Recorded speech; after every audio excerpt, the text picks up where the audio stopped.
السلام علیکم پاکستان، حمید نقیبی آپ کی خدمت میں حاضر ہے۔ ناظرین، ایک بار پھر سے بھارت کے وزیر دفاع دھمکی لگاتے ہیں کہ پہلے 1965 میں ہم لاہور پہنچ گئے تھے اور اس بار سر کریک سے ہمیں کراچی کا راستہ آتا ہے، یعنی ہم سر کریک کے ذریعے کراچی پہنچیں گے۔ ناظرین، بھارتی فوج کی ایک تاریخ ہے کہ وہ ہمیشہ چوروں اور ڈاکوؤں کی طرح ہی پاکستان میں داخل ہوئے ہیں۔ 1965 میں بھارتی فوج کا ایک خواب تھا، یہ خواب تھا کہ وہ لاہور کے جم خانہ میں ناشتہ کریں گے، لیکن ہوا کیا؟ پاک فوج نے وہ خواب واہگہ کے دروازے پر ہی چکنا چور کر دیا، اور اب 2025 میں بھارت ایک نیا خواب دیکھ رہا ہے کہ وہ سر کریک سے ہوتا ہوا کراچی پہنچ جائے گا۔ وارے بھارتیوں، تمہارے خواب اب بھی وہیں سے شروع ہوتے ہیں جہاں تمہاری ہمت ختم ہو جاتی ہے۔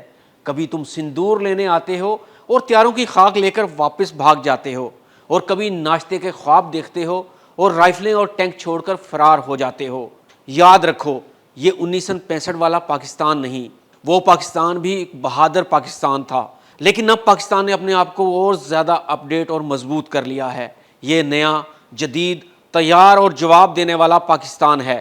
اور یاد رہے، ابھی کوئی 8-10 دن پہلے کی تو بات ہے جب بھارت نے پاک فوج کو سر کریک سے دور رہنے کی دھمکی دی تھی۔ اگلے ہی دن پاک فوج وہیں سر کریک کے پانیوں میں نعرہ تکبیر بلند کر رہی تھی، اور بھارتی میڈیا پر صرف ایک ہی خبر چل رہی تھی: انڈین فورسز نے پوزیشنیں پیچھے ہٹا لی ہیں۔ تو سوال یہ ہے، آخر بھارت سر کریک میں کرنا کیا چاہتا ہے، اور پاکستان نے اس بار کیا تیاری کر رکھی ہے؟ کیا واقعی 1965 میں بھارتی فوج لاہور پہنچی تھی؟ سر کریک آخر ہے کیا، اور وہاں سے کراچی تک کوئی راستہ ہے بھی یا صرف زبانی جمع خرچ ہے؟ پاکستان کا فتح 4 میزائل سسٹم آخر اتنا خطرناک کیوں ہے، اور پاک فضائیہ آج کہاں کھڑی ہے؟ کیا واقعی بھارت کے رافیل کے سامنے برتری حاصل کر چکی ہے؟ تو ناظرین، آئیے جانتے ہیں۔ یہ کہنا کہ بھارتی فوج لاہور پہنچی تھی ایک تاریخی مذاق ہے۔ اصل حقیقت یہ ہے کہ 1965 میں بھارت کا خواب واہگہ بارڈر کے قریب ہی دفن کر دیا گیا تھا۔ وہ جم خانہ میں ناشتہ نہیں، اپنے زخم چاٹتے ہوئے واپسی کا راستہ تلاش کر رہے تھے، اور آج پھر وہی خواب نئے نام سے دہرایا جا رہا ہے: سر کریک سے کراچی تک۔ لیکن زمینی حقیقت یہ ہے کہ سر کریک کوئی سیدھا راستہ نہیں۔ ناظرین، سر کریک ایک لمبی گھومتی ہوئی آبی پٹی ہے جو سندھ کے جنوب اور بھارتی ریاست گجرات کے شمال کو آپس میں جوڑتی ہے۔ یہ علاقہ کچھ ایسا ہے جیسے زمین سمندر میں گھل گئی ہو، دلدلی، پیچیدہ اور جغرافیائی طور پر ہمیشہ بدلتے رہنے والا علاقہ۔ مسئلہ یہ ہے کہ برطانوی دور میں جب یہ لکیر کھینچی گئی تو ایک طرف پاکستان کہتا تھا کہ سرحد مین چینل کے مشرقی کنارے تک ہے، اور بھارت کہتا ہے کہ نہیں، مغربی کنارے تک ہے۔ نتیجہ یہ ہے کہ 100 مربع کلومیٹر سے زائد سمندری علاقہ آج بھی تنازع کا مرکز ہے۔ یہی وہ جگہ ہے جہاں چھوٹے مچھیروں کی کشتیاں کبھی غلطی سے پار چلی جاتی ہیں اور دونوں ملک ایک دوسرے کے شہریوں کو حراست میں لے لیتے ہیں، جہاں قدم رکھنا بھی خطرے سے خالی نہیں۔ اور یہ وہ جگہ ہے جہاں پاکستان کی نیوی ہر لمحہ چوکس ہے۔ گزشتہ ہفتے بھارت نے یہاں فوجی مشقوں کا اعلان کیا، نوٹم جاری کیا اور تینوں افواج کی مشترکہ سرگرمیوں کی بات کی، لیکن شاید بھارت بھول گیا یہی وہ علاقہ ہے جہاں پاکستان ہر لمحہ نظر رکھتا ہے۔ پاکستان نیوی نے اپنے نیویگیشنل نوٹس جاری کیے، یعنی پاکستان بھی تیار جاگ رہا ہے اور ہر حرکت پر نظر رکھے ہوئے ہے۔ دونوں کے نوٹم آپس میں اوور لیپ ہو چکے ہیں، مطلب خطرہ حقیقی ہے۔ آئیے دیکھتے ہیں اس بار پاکستان پہلے سے زیادہ طاقتور کیوں ہے اور کیا تیاری کر رکھی ہے۔ بھارت کے خوابوں کا جواب اب صرف الفاظ سے نہیں دیا جاتا۔ پاکستان نے حال ہی میں فتح 4 کا کامیاب تجربہ کیا۔ یہ ایک جدید طویل فاصلے تک مار کرنے والا میزائل ہے جو دشمن کے دفاعی نظام کو دھوکہ دے سکتا ہے۔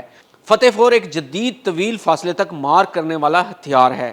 اس کی رینج 700 سے 750 کلومیٹر فی گھنٹہ ہے، اور یہ جدید نیویگیشن اور انرشیل جی پی ایس مدد شدہ گائیڈنس رکھتا ہے جس سے نشانہ ٹھیک عین ہدف پر لگاتا ہے۔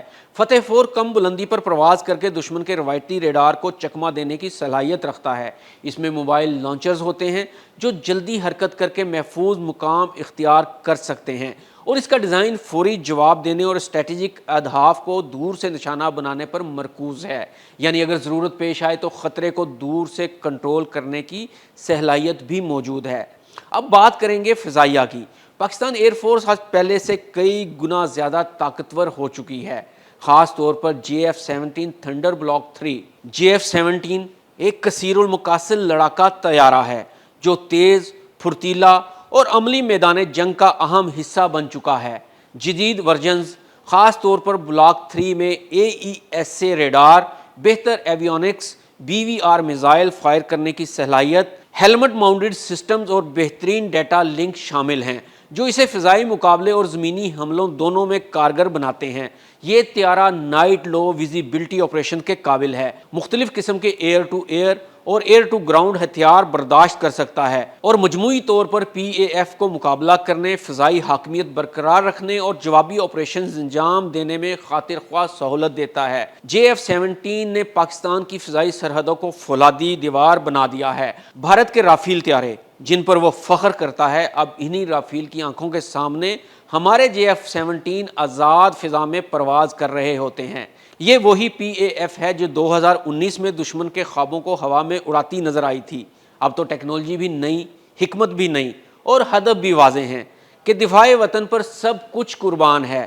تو اب بھارت کو فیصلہ کرنا ہے، خواب دیکھنے ہیں یا حقیقت میں جاگنا ہے۔ سر کریک سے کراچی کا راستہ صرف نقشے میں دکھایا جا سکتا ہے، حقیقت میں وہاں پاک فوج کے نعرے گونجتے ہیں۔